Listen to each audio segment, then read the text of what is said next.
Just a quick one, guys, before we get into today's video. We have released our brand new summer drop that includes some new and exciting designs, including our Arne Slot t-shirt, European Royalty t-shirt, Trophy Wall tee and others. We've also introduced jumpers to our store. Do browse the new collection by going down into the link in the description or head into copyclothing.com. Anyway, let's get into today's video.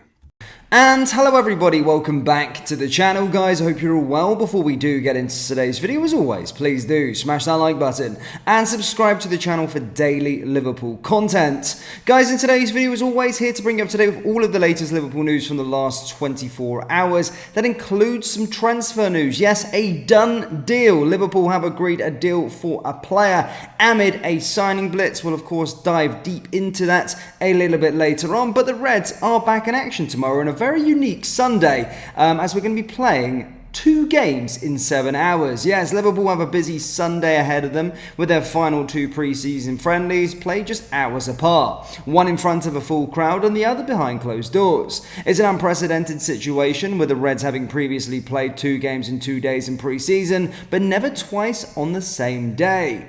But with so many players having returned to training this week, playing time is required, so this solution has been found as the 2 Spanish sides arrive at Anfield.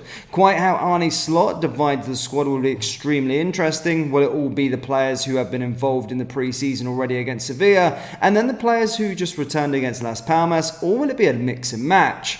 Well, the first game, of course, will be full capacity at 12:30 PM UK time. This will, of course, be the first time Slot will coach a team at Anfield, which will have a full capacity for the lunchtime kickoff. This match was rescheduled as the new boss prepares for those unwanted 12:30 PM kickoffs in the Premier League, the first of which 6 days later at Ipswich. Sevilla are now coached by Garcia Pimenta, beat Fulham in their most recent friendly in a 2-1 win in the Algarve. They signed Kalichi Iheanacho from Leicester this summer. In terms of the other one against Las Palmas, it will be at 5 PM UK time, and as stated, guys, it will be behind closed doors, and I don't even think it's being shown on TV. A hastily arranged friendly, fellow La Liga side Las Palmas arrive at Anfield so for a late kickoff, seemingly so Slot can get more players playing time. Quite why there are only 4 friendlies arranged when Slot first arrived into the club is questionable. Fans won't be in attendance for this one, which was only announced earlier this week. Las Palmas will also have a new manager this summer, Lewis Carrion, and finished 16th in the La Liga last season. They actually recently signed Ollie McBurney from Sheffield United this summer, and Scotland international Scott McKenna from Forest. We could, or perhaps should, have a full squad available after Andy Robertson and Alisson return to training this week. We haven't been told of any injuries, but obviously some players need fitness far more than others do. Ben Doak played for the under-21s in the midweek, and with 6 senior forwards now available, he could well miss out on Sunday. The likes of Doak, Tyler Morton, Trey Enyoni, Almar Narlo, James McConnell, Arvie Blair, Katie Gordon and Lewis Kumas will only be involved as substitutes. Goalkeeper Alisson, Kelleher, Jaros. The defenders will be Alexander-Arnold, Bradley, Gomez, Van Dijk, Konate, Kwanzaa, Van den Berg, Phillips, Nalo, Simicast, Robertson. In the midfield is Endo, Szoboszlai, McAllister, Jones, Elliott, Gravenberch, Basheshic, Enyoni, McConnell and Morton. And up top, of course, will be Salah, Jota, Nunes, Diaz, Gakpo, Carvalho, Doak, Blair and Gordon. So my potential lineups for these guys, probably lineup 1 will probably be Kelleher, Bradley, Kwanzaa, Van den Berg, Simicast, Jones, Szoboszlai, Elliott, Salah, Jota, Carvalho. Then lineup 2 will probably be more of our first team players, Alisson, Alexander-Arnold, Konate, Van Dijk, Gomez, Endo, McAllister, Gravenberch, Gakpo, Nunes and Diaz. It seems unlikely that any player will be involved in the squad in both games. So yes, that is that in terms of our pre-season friendly. That's kind of all we've really got for you on that regard. But as stated, it does seem as though it is going to be getting closer. Now, Liverpool, of course, moving on to our sort of main subject of today's video, brought to you yesterday. Liverpool forward Lewis Kumas will now spend campaign gaining experience in the Championship, having signed a new contract, as we reported, but departed on loan. That's a done deal, ladies and gentlemen, not speculation anymore. Done deal. Kumas is considered one of the biggest attacking prospects in Liverpool's academy, and that has seen him stay with the first team throughout pre-season. But it was unlikely that he breaks throughout a stage stage given the quality of the forward at Arne Slot's disposal, the Welshman has been sent out on loan.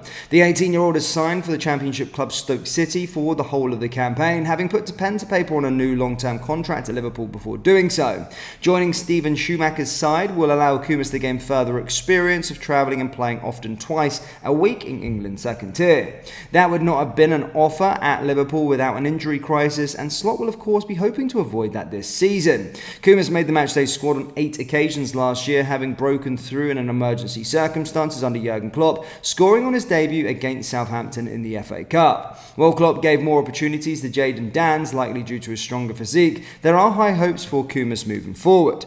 After playing half an hour in Slot's unofficial first friendly of the summer against Preston in the XA training centre, the teenager clocked 17 minutes off of the bench against Real Betis and on the United store. However, behind the likes of Fabio Carvalho, Ben Doak and Harvey Blair in the pecking order, he can now look to hone his craft in the Championship. So that's a deal that has been agreed, ladies and gentlemen. That is done. As I said yesterday, some of you already know that was in the offing, but that is now official and confirmed by the football club, and that's another transfer story that we have got right here on this channel. Now, in regards to incomings, guys, of course, there's still, the sort of stuff, the obvious. Martin Zubimendi, the update we have for you on him, regards to him this morning, is still very much the same. Liverpool are still working in overdrive to get this one over the line. Of course, he was actually featuring for his side, Real Sociedad, in their pre-season friendly yesterday, but there is still confidence within the Liverpool camp that we will, of course, get this deal over the line. So let's wait and see. Of course, the Georgian goalkeeper Marvin Gelly is also a player that we're trying to get in before the window closes, and then potentially there could be some more sort of transfers as well as the window goes on. But yeah, we're starting to see things take shape. We've only actually got 20 days left of the transfer window. We're a week out from the Premier League season starting. It's all getting very, very real, but of course, hopefully we can get that player in as soon as possible, and hopefully he can hit their ground running. But unlike Michael Edwards, there has been a bit of a curveball. It's a bit slower than we thought. We thought when the Zubimendi deal was going to be sort of brought to us through the public, David Ornstein and stuff, that it would pretty much be really quickly until he would be pretty much announced and sealed like we've always done. However, due to Real Sociedad's last-ditch attempts to try and keep him at the football club, it has taken a little bit of time to try and get it over the line. So we'll just have to wait, be a little bit patient, and then hopefully that will kick on some more transfer activity. That will see the goalkeeper come in as well, and then potentially a new centre-back and potentially a new forward, who knows. But we're expecting a busy end to the transfer window regardless. But Liverpool fans, that's all I've really got for you today, guys. Do let me know your thoughts on Lewis Kumas. Let me know your thoughts on Martin Zubimendi, and let me know your thoughts on the pre-season games tomorrow. Who do you think Liverpool win both of them? I say let me know your score predictions down in the comment section below.